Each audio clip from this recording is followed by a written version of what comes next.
najja nakugamba nti alese essanya ono omulalu wenga muzika ono gwe yalese. I declare war to Museveni. Nangirira olutalo ku Museveni ne mutabani we. Okulamula abavubuka abetololera ku Kyagulanyi. Kalina kidako. Ndi musajja munnanuupu era njagala kufiirira nsi yange. Njagala okusooka okwebaza His Excellency the President Yoweri Kaguta Museveni. Okimanyi mujja kukuba amasasi naye ekijja kijje. Nsazeewo nga ndaba nti mutuufu singa ngeri gye ngenda kusisinkana Allah. Okulaba nga ntambuza obulimba. Abantu balabanga nabalyamu olukwe. Mpulira nga sirina ngeri gye mpangaala. Ayaya abasiyazi abatalina kidako. Baavayo ne banjogeza ebintu by'ebisiyaga ku Kyagulanyi. Ebintu ebyo mbisagamu.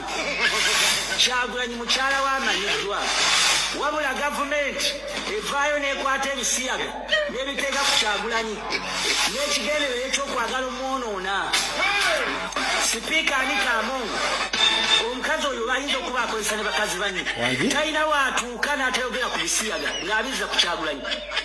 Gw'atali musezi olaba otya omusezi buli waatuuka abuza bisiyaga bitegoya kukkiriza ba bisiyaga. Sipiika wa Palamenti Anita Among ne Yerusa gye Yerusa ateeka okuba nga alabika akozesa bakazi banne.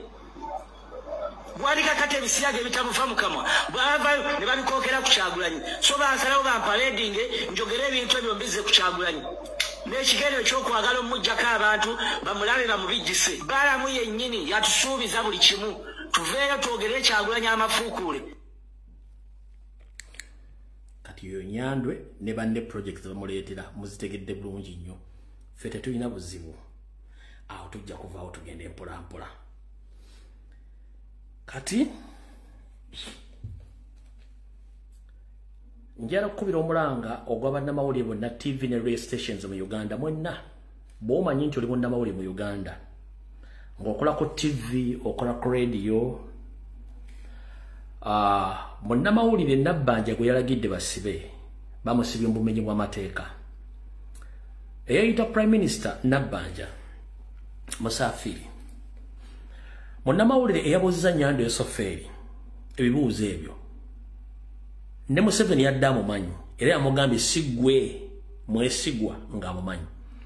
Wabula Nabbanja olw'okuba nti babeera mu system ne babbasereza gavumenti omwana olwakoze statement bamekinze sure at least bakolako adjustments mu ddwaliro ly'e Kayunga okutereezaako okuva ku muvubuka kye yayogedde. Kati Nabbanja bwe yagenze mukono yasanze executive omuvubuka bye yayogedde bye biriyo. Kati adjustment ze baakozeemu oba okutereezaamu e Kayunga Nabbanja n'alagira mbu bakwate omwana yawadde information enkyamu bamusibe.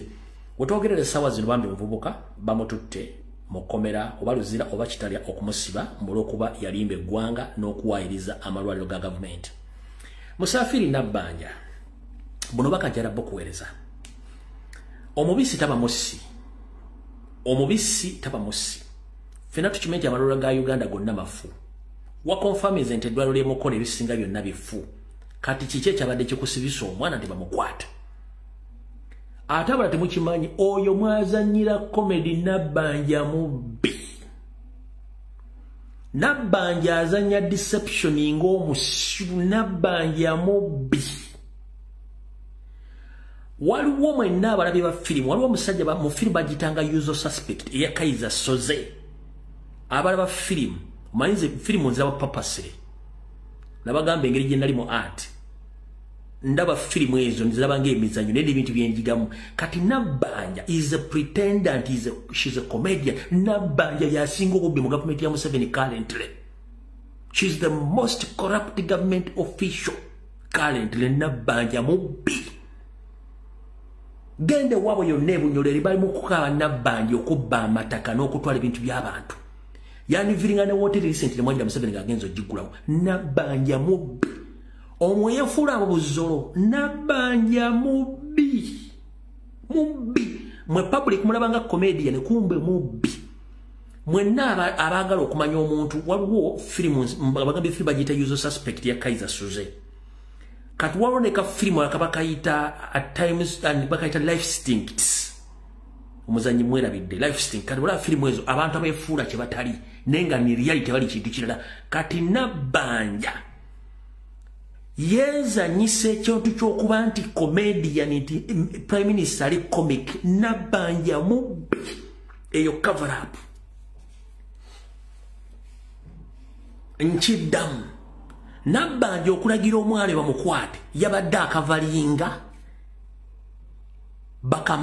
bakozi banne omuli Jenutha Achenge omuli Dana Atwine bebadde akavalinga kati omwana yafuuse kiso kya mbuzi omusiba Nabbanja mubbi ne banne bate basobola kuleka mwale okuba expose nga asigale ng'ali bweru oyo comedy gwa Nabbanja mubbi kati ziri amataka ga beewabwe mugamayi bulungi ne flat ze yazimba kati alina ekizimbe wanebulaga ku mwenda bade bamenya ebizimbe byonna biri mu reserve law ebiri mu road reserve bwe batuse ku kya Nabbanja bagamba tesobola kimenyawo ne bantu ne baga tujja kumenya ebizimbe bifika tumenya kya Nabbanja kikino wano ekyo kizimbe kya Nabbanja kiri bulaga ekyo naga bokiraba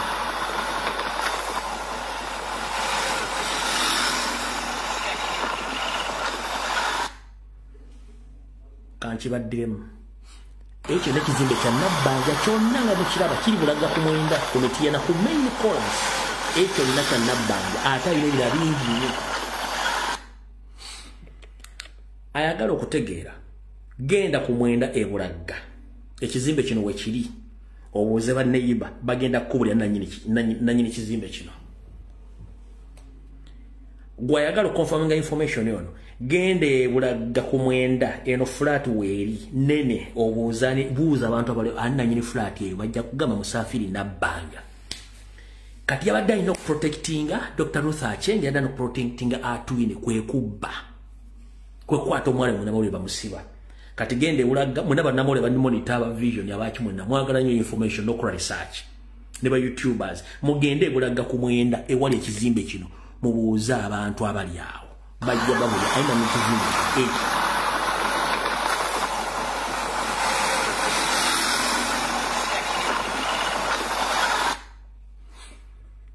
mujja tegeera nti oyo azanya comedy ne is a threat she's a serious threat to Uganda economy amubbi kyovula yo baga mu 7 tova ku main tovaawo bebo mubategedde bulungi nnyo video zona muzire bulungi nnyo ze yayogedde oba ze yakoze naye fe gendayo tugenda ku nsonga eziddako katika tugende wano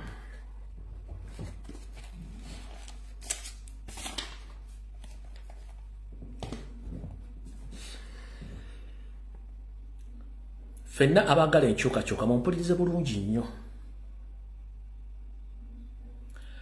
bw'oba ng'oyagala enkyukakyuka ng'oli mu magye ga UPDF oli mu police yes Nyando Esoferi sikyali kyantiisa mu Uganda. He is no longer a threat to Ugandans. The threat is General Salim Sale Akanda now. And I'm officially announcing Salim Sale is the one controlling the country politically, economically. Salim Sale is the one who appoints all government officials in all government institutions. As you speak right now, is the one who even appoints the ambassadors and their deputies. So I'm here to inform all Ugandans. Yes, Museveni is no longer a threat, but Salim Sale is a threat to Uganda because, first and foremost, himself is not a Ugandan. His origin is a Somali. That's why he's dealing with more Somalis, Eritreans, Ethiopians than Ugandans. So, I'm going to deliver this information to all Ugandans to understand exactly which threat do we have right now. Tugenda mukalu nabagambye Simon Bakama kifananyi nembaga Salim Sale ya controlling akalu kano nembagamba Muhozi nembagamba Audrey Karugire nembagamba ne Kiyowa Kiwanuka amapesa galyaga giga controlling naye ngo omuntu omukulu ow'ekintu kino ye Salim Sale kati uliza bulungi nnyo oluvannyuma lw'okukola byonna akozeseza sente okutta music industry okutta abantu bakise kinoomu abaloba wambirako ebintu byabwe n'ebintu byalina ebiyitirivu controlling economy okuyingira mu national budget ulira no okuyingira mu national budget okubanga alina amewinge ye alina buli kimu kati sawa zino yasalirawo eggwanga atya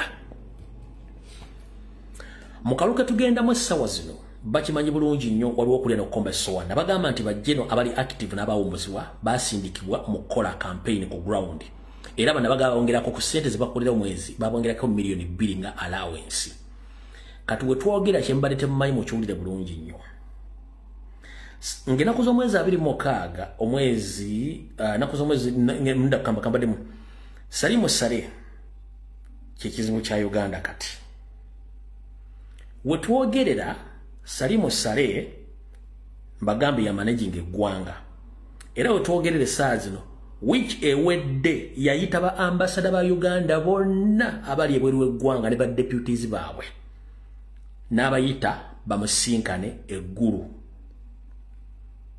nchiddamu which ewedde kuno ba ambassador kwe bali ne ba deputies Salimu Sale yayita ba ambassador ba Uganda bonna abali ebweru eggwanga ne ba deputies baabwe bamusinkane eggulu era ne bajja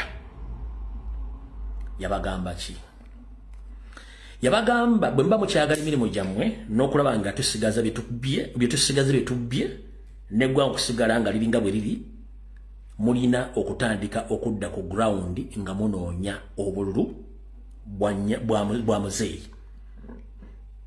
otherwise atagenda kikola ombuulira omulimu bw'oguvukoze eki oba oguvuddeko naawa ebiragiro ba ambassador bonna okampainingira Nyando Yoseferi okwetoola eggwanga lyonna era buli omu ambassador yamuwadde miliyoni 2 ngeza transport refund eyamulese okuva eggulu okuddayo kati kyali wange bolaba ambassador ne ambassador bemumanyi nga bali mu Kampala bali mbyale bali mu kuyiga mumanyi nti Salimu Sale yawadde instructions okampainingira Nyando Yoseferi mu ngeri yonna esoboka ekyo mukitegedde bulungi nnyo Mukasera ke kamu yabawuddemu ebibinja bibiri yawuddemu ba ambassador abasiraamu bona abasindika bagende batandika okuyega enjiri obasiraamu okwetoola eggwanga lyonna mu mizikiti abo yabasindiseeyo mu budde bwe bumu n'asindika abakristaayo omutwalemu n'abakatuliki nabo n'abasindika bagende batandike okukola emirimu gya campaign okukompainingira Yoweri Museveni saako n'okwenyigira mu bubbi bwa kalulu okulemezawo gavumenti yaabwe nti batakikola bajja kuba tebakyalina mirimu oba ekinaddako kyonna nabo bennyini bavunaanyizibwa ku nkola eyo era wetwogerera essaawa zino omwami ono yalonda buli muntu yenna gw'omanyi mu kitongole era ne bajeti ya Uganda kati yagicontrolling yagamba ani afune ssente ani atafuna ssente abuusabuusa information eno liwadde ng'okozesa omutwe gw'omukalu bw'oba oyina ambassador gw'omanyi ne deputy mu nsi mbwali oba tebali mu Uganda okujja nga bazzeeyo nga bamaze wiiki 2 zonna bamaze okujja nga bazzeeyo ne babadde mu Uganda era basinkana Salimu Sale eggulu n'abawa instructions era bali mu zikola essaawa zino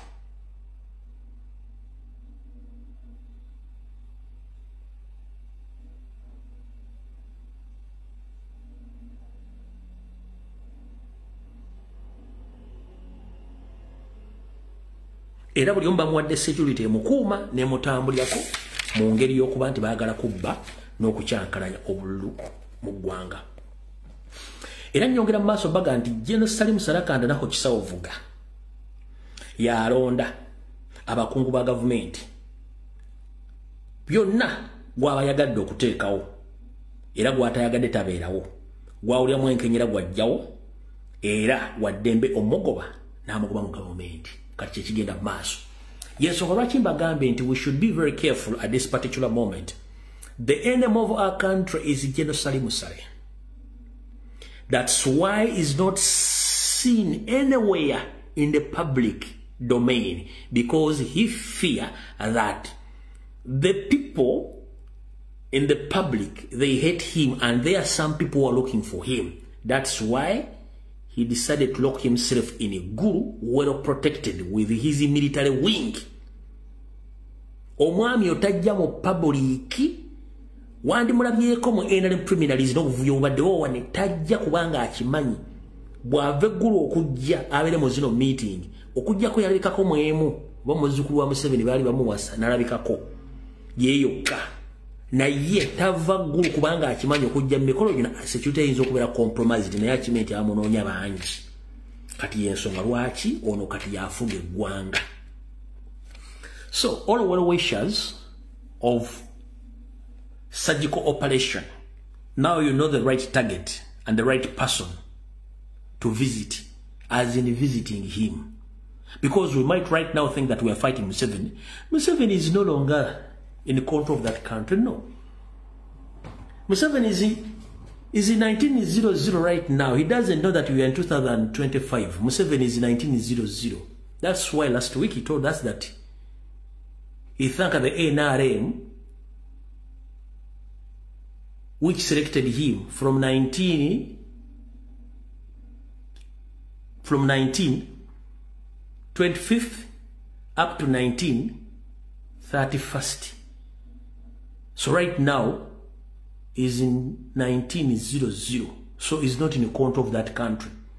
The Nyandwe I know, the old Nyandwe, you can't call him from the State House to come at Kolo Air Street to meet 30 people, the so-called defectees, and the public knows that those people, they don't belong to NOP. So Nyandwe is no longer existing in Uganda. It's Salimu Sare now. So mwenaba dede buli abayina abagala okukola surgical operation amagala ku visitinga muntu kigo mwagala omuntu omutufu okuvisitinga ye Salimu Sare kati ye buli kimu yayine eggwanga yaddukanya budget ya Uganda yalonda abakozi mu government yonna yakola buli kyetaagisa. In fact okusinzira ku sources zenagazalinze omwami oyo ng'atudde eggulu akuba bwekubi message akuba bukubi simu okusindika message n'agamba nti oyo aveewo ono aveewo oli aveewo. Kati abatamanyi history abantu bali aba mujja bawulirako nnyo gavumenti ng'ekyuse oba mujja bawulirako nnyo mu nkuubo za information abaali abazibwa ennyo mu nsiko era nga battanya Abaganda kuliko Pilato yemumanyi ekyamutumya Pilato yesindikine muti nagimuwa era erinnya lya musiko amuyita Pilato. Kuliko omugenzi Frederick Rwejemba yali muzibu nnyo mu kusiriikirira Deri ne Salimu Sarakanda nako bamuyitanga arufu. Arufu kitegeeza evumbe. Nakati akyakola emirimu gyegimu mmwe mulowooza nti ali ggulu atudde eri abanga ali ku remote tikati ono lide pesa litutanya lino liveewo lino liveewo lino liveewo. In fact ba architecture bo kusilencinga Abaganda bonna ne ba politician from 1986 is that gentleman.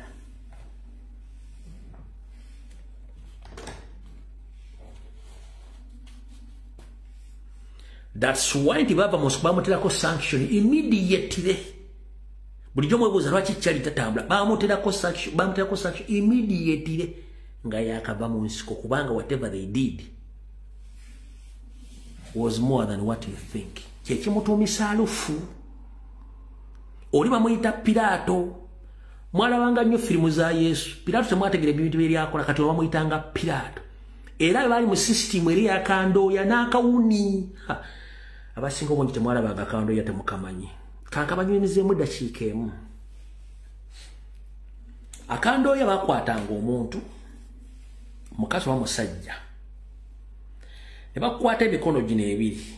Nga bwogirawo ne bagikwata ne bagisika bwe bati. Ne bakusiba emiguwa kino ekifuba ne kyereega. Ne bagikwata bakusiba emiguwa kino ekifuba ne bagikwata bagikutte ne bagisiba no bange ekifuba kyereeze. Ne balyoka baka kumbi mmoto bakapwa. Kati jukira bakuleeze emikono gino gyonna emisuwa giba gyereeze nga n'omutima gwereeze. Kati bakuba wano papa oba bakubye wano automatically olina okukola ki olina okufa. Bwe tebakubye kakumbi bakwatanga ne bakusiba akandooya ne bateekawo epiira ne bakukumako omuliro ng'oli mu kandooya mu bipiira ebyo. Kino ekyebipiira am the witness nga bakawaba mu 86 bayo ky'abantu bangi nga ndaba nga ndi muvubuka muto okuva ku lubiri lw'Emmengo ku nguudo zino kyokola nti abantu abasinga obungi oluguudo lw'omundeeba jangu ku Ring Road akayanja ka Kabaka yingira luguudo lwa Mairo ya Kabaka jangu ku luguudo lwingira Eagles Nest genda ku luguudo lw'okolwa Basumali lwa Nabagereka Primary School ezenguudo saako na oluka mu Kisenyeri mu Katunsi n'oluka Katweri ezenguudo battirawo omwana Omuganda yenna yera surviving olutalo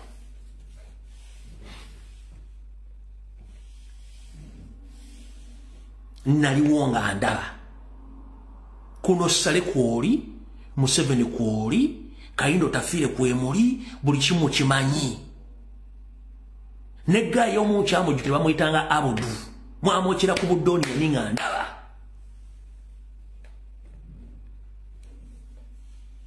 Budoni ni katwalo police waliwo petrol station ya Basumali wabula wava ku Budoni waliwo wakili meters nga 2 waliwo amaka agaba bamuyitanga Omumbejja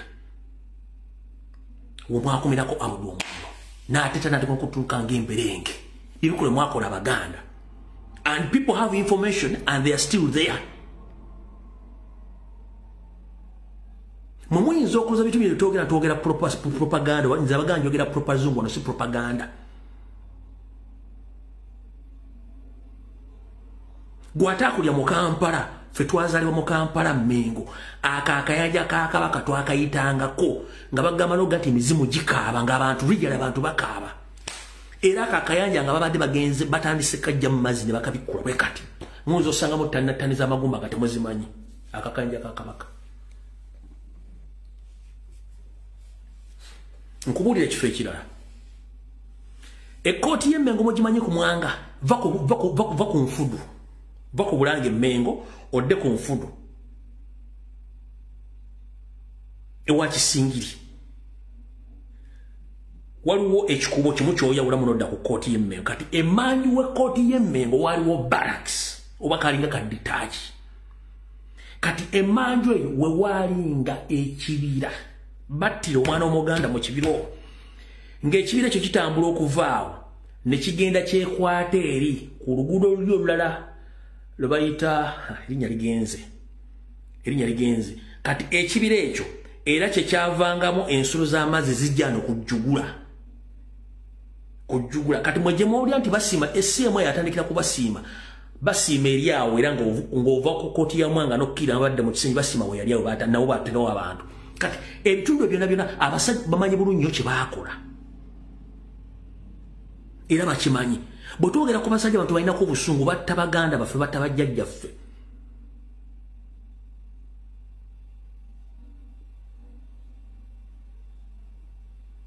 kuyinza okuza tuli mu kusiika binywa okujja tukooye obutemu bw'abaana abasajja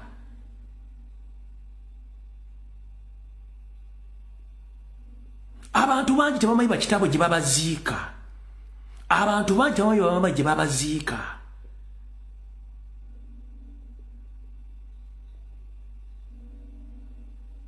aga amataka g'omu Katokolido bonna ge baliko gonna gaali g'abasajja Baganda where are they? They are nowhere to be seen. Nakoze video ku Lwokusatu mu pati gye nasembezebwa nga basomera ebbaluwa byenjogera gende bukwasaganye n'ebbaluwa gye nabasomedde ojja kutegeera nti ebigambo tubaga bituufu.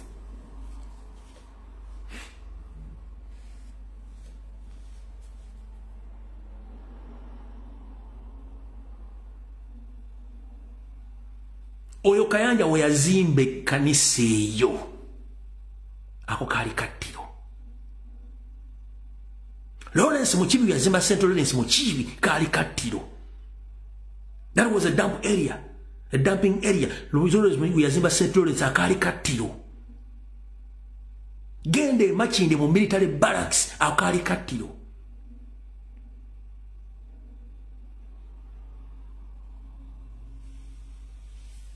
So batuba twogera tulina information gye twagala kwogera ng'ejja kukwasa abantu ennaku. Mwabawoza Museveni oye simanya abawoza afande gundi afande abasajja batta abantu baffe.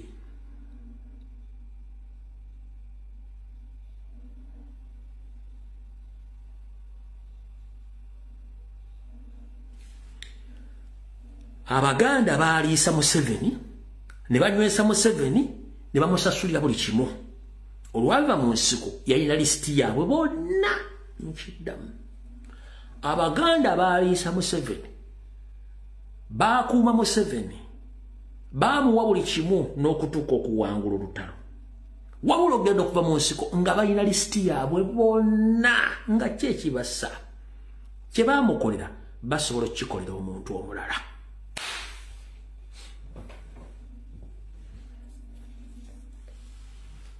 Kye baakola basobola okukikolera omuntu omulala. Kyekyabassa bonna ne bakyabatta kati batta bamanyi nti kyekyo kibakola. Gwe tuna buli Muganda yenna abadde alina ssente afa nga tategerekese enfaaye.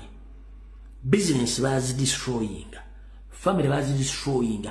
They don't care about you. Kuba temwagala abagambe ebigambo bino biwulire. Museveni ogamba nti we Banyarwanda we are many in Buganda. It was a mission to cleanse out Baganda. Kyovola abantu abayita Baganda amanya balina lombaya. Omuganda alina kaweewumbeko. Omuganda tatwala budde bwakutta muntu. Wabula abantu abalina omutima okutta. Webuzano lwaki tasobola kuwaayo peaceful transition olw'ensonga akimanyi nti vevu buli omu ajja kuvaayo. Abantu balina information basirise busirisi.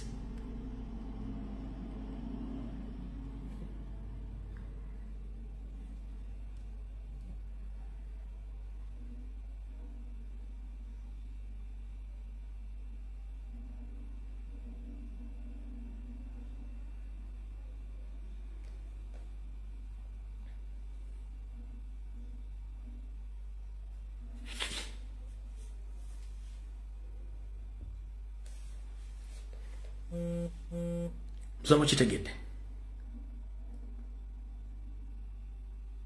Kati kanchikunyumira bulungi okitegeera. Nina video gye recordings naye giteeka ku YouTube channel yange gyeri.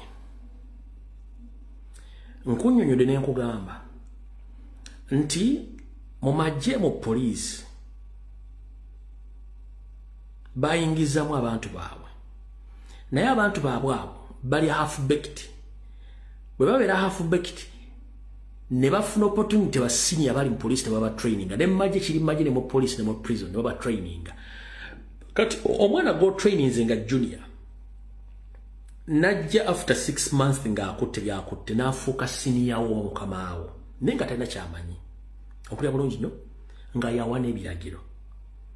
Kati mu kuwa ebiragiro okuba nti bakozesa cow mentality yensonga lwaki mukyala mu police mulimu abatemu ng'ombuuza ekikolwa kyakola lwaki akikola. Those are the people. One, bagatta hate and professional ne stupidness oba ignorance. Bagatta ebintu bina at once. One, babagamba babayingiza we are protecting our gains. Museveni yagadde kibatera ku poster mu kitegeere but it has been there inside moving. Abali mu magye bakimanyi, abali mu police bakimanyi, and these people have been there. They were told we must keep this government in power. When we lose power, we are going to lose each and everything. Bibakola. Kanjera kuzanyira ka video kano kakase.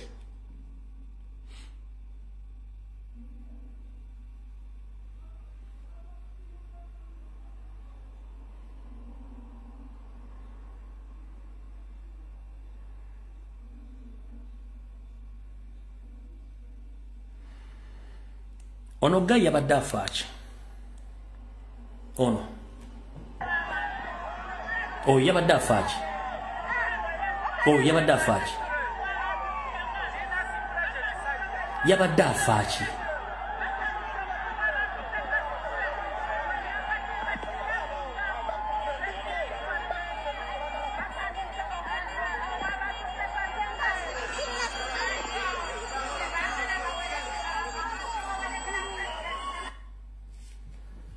Uyo mulabe katika ekifaananyi kati yabadde afaachi.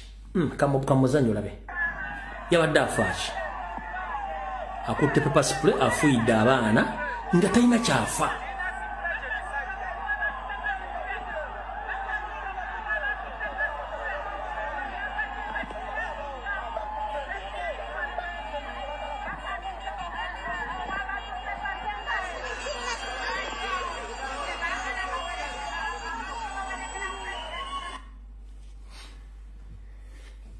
Kati nina video jengendo bazanyira mwagirabyeko kati mugenda tegera kyemba gambi kyemba demba somesa wano muku Museveni ngamazo omulayiza balesa abantu bamusanyukire ko bakoleshi bamuyoze wabula oluzungu lwafuukidde basere county educated kawe kizibu bembagaye bali bajja bali half baked baleta abantu abo nga bale mu bwongo n'abaleta mu system nga yakulya department ulirize ebintu bino sagala oseke njagala onyige bunyiza abantu bali mu office ulirize ebintu kama omukazi ngijogera jayogede nga awana mukama we Museveni naye ebirimu byonna bisesa ne sagala oseke njagala onyige ulira. Today I congratulate His Excellency upon his nomination.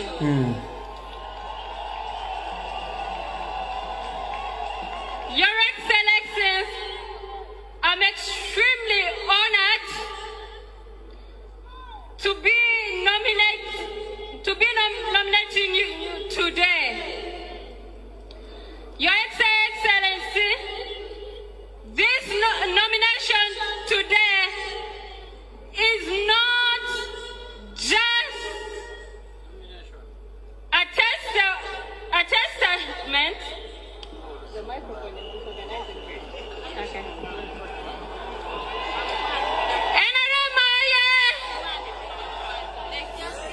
Kanzire one. Today. Mulide sample katuna gambe this nomination is a testacle. Kyabadde agenda okwogera. Yaddagiraga this nomination is a testacle. Natune bagalambuza chiki testimony naganti testimony. Yaddagira this nomination is a testacle. Kyadagenda okwogera. Era nga nebigaba mutudde maaso. Buyamaze naga microphone ye mutawanyo oluzungu lwayogera nti microphone ekyusa obuluzungu kankabadde mu kategere bulungi kati bana bajja mu office nga ye boss wo nga yagwa P1B yagwa Nasale ne bamuleta bulesi mbuzi ulira. I congratulate His Excellency upon his nomination. Nomination, eh? Your Excellency, I'm extremely honored to be nominating you today. Your Excellency, this nomination today is not just a testament. Yaddagira kuta testa kozi awo. Okay.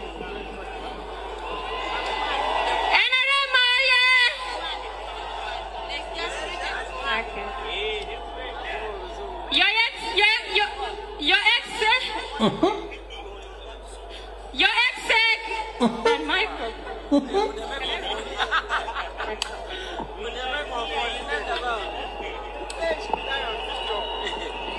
Your Excellency, I'm a very good speaker, but I don't know what has happened to the microphone. I feel much better now that I'm holding it.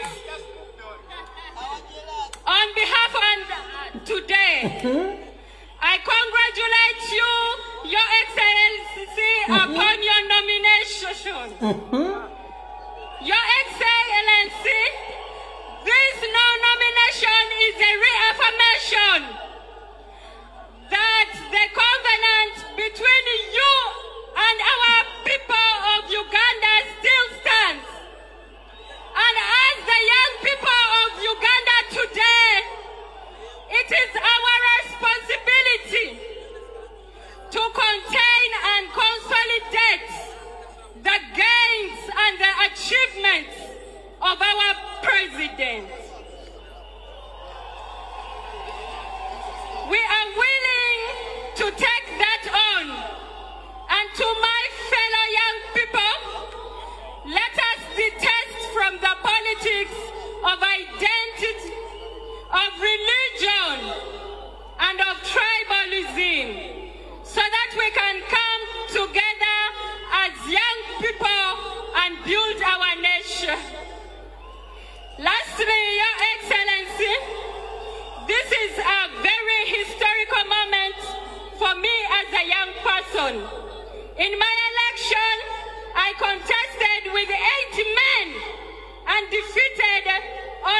President, I kindly request a historical picture with you as well, Your Excellency. God bless Museveni. God.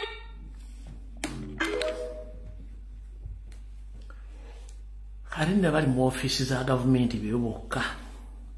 Set a cow and educate a cow. Bamo jamu senior 4. Bamolera mutako training ya majobe ya police ya prison na ja. Nasanga o senior na amusomesa na amala na amuyitako nafuna million 5 mukaga kati nga yamuwe biragiro. Kati ekyo kiri wonna. Bebo set a cow and educate a cow. Kati bana kweje emyaka bwe balowooza bwe batyo kati saasira bali abakulu.